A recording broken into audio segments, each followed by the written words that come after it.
Bird Box is a movie out on Netflix right now about a mysterious force that begins to decimate the Earth's population. And the way that this force operates and attacks people is if you look at it.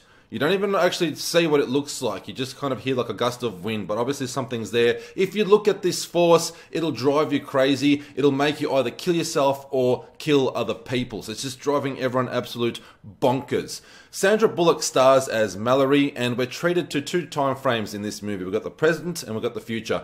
During the present time, Malory is traveling upriver with two children. She's trying to reach some sort of safe haven. People are guiding people to this safe haven via two-way radio, and she's trying to get there. They've all got blindfolds on, so obviously they can't look at this mysterious force, or they're going to be infected and die. The other part of the movie is the past, where we're treated to seeing Malory as a pregnant woman who goes to hospital, and she's not very keen on having children. She seems really negative on the idea and can't actually accept the fact that she's pregnant. The movie doesn't get too much into her past or her relationship and how she got pregnant or anything like that. But we just do see that she's got the type of attitude where she can't really face the fact that she's pregnant and isn't looking forward to having a child whatsoever. She doesn't seem to be ready for motherhood at all. In the hospital, this is where the mysterious force first attacks.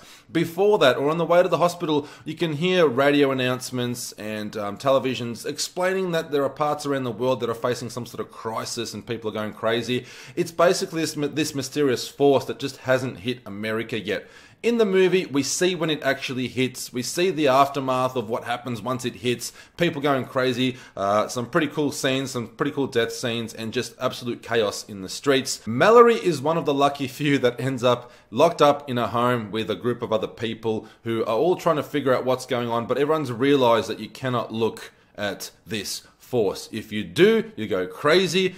You'll kill yourself or you'll be killing others. Either way, you're no longer there. You become some sort of zombified, affected freak. And the movie does deal very well with tension and suspense. There's a really good scene that I enjoyed where they're running out of food in the house. They're locked in this house. The force can't get in for some reason. We don't actually know what the force is as of this stage. We just know that if you look at it, you're going to be infected and you're going to go crazy, kill yourself, kill other people. So they've pretty much boarded up all the windows so no one can see outside. And we do realize that you can't view the force on computer monitors as well. As we find out the hard way, or one of the characters finds out the hard way during this film when he looks at security monitors, cameras that are around the house. You can be infected via TV screen. So you can't look at this force no matter what. There's a really nice, good, tense scene where they have to get in a car, and obviously they can't look out the window. They have to paint all the windows black, newspaper them up, make sure that everything's just pitch black in the car, and they're driving just looking at the GPS, dodging all these bodies and stuff, and then you can kind of hear stuff going on outside, the force trying to attack them. It was a really nice, tense moment that I really enjoyed with this film. It could have went anywhere. At this point, I definitely knew that there was a lot of potential for this film to be actually really great. However, without giving too much away, I feel it kind of stops there. There was definitely great potential for this movie to be really, really good and really amazing, and it is a good movie. I thoroughly enjoyed it, but personally, would I watch it again?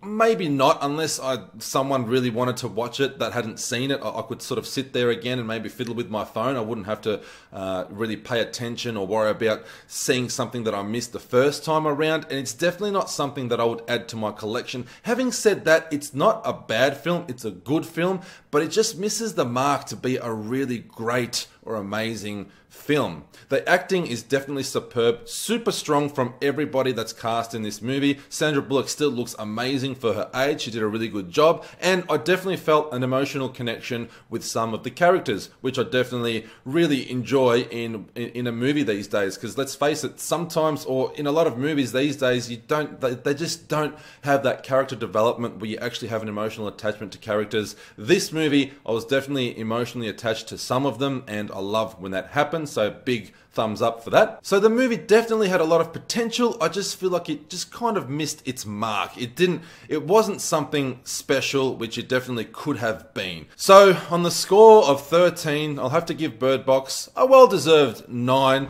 a solid 9 out of 13. It's definitely worth a watch, but is it something that you can go back to and recommend it to people and really be excited for them and actually, can't wait to hear people's opinions on it.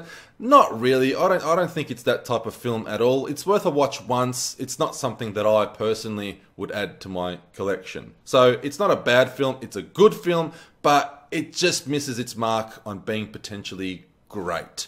So let's get into spoilers really, really quickly. I don't want to make a separate video. It's going to be a very quick review here. If anyone hasn't seen the movie and you don't want spoilers, that's why I'm blabbing on right now. Kind of extending time a little bit so you can just close my video and go and watch it for yourselves.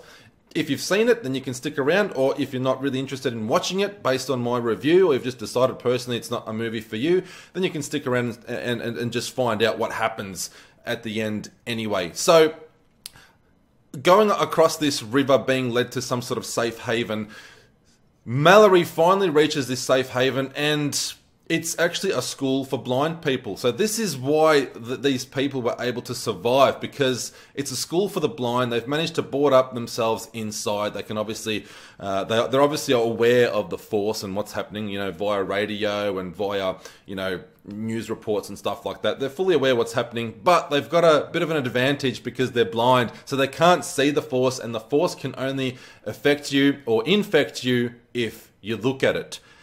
Having said that, we don't actually find out anymore. There's no closure to the film other than they've reached this safe haven and everyone's kind of living happily in this school for the blind. There's kind of like this enclosure that has a lot of sunlight coming in, and they've got plants growing because they can get sunlight, they can grow plants, and it's kind of like an indoor, grassy, outdoor type feeling, so you can kind of feel like you're wandering around a nice garden on a sunny day.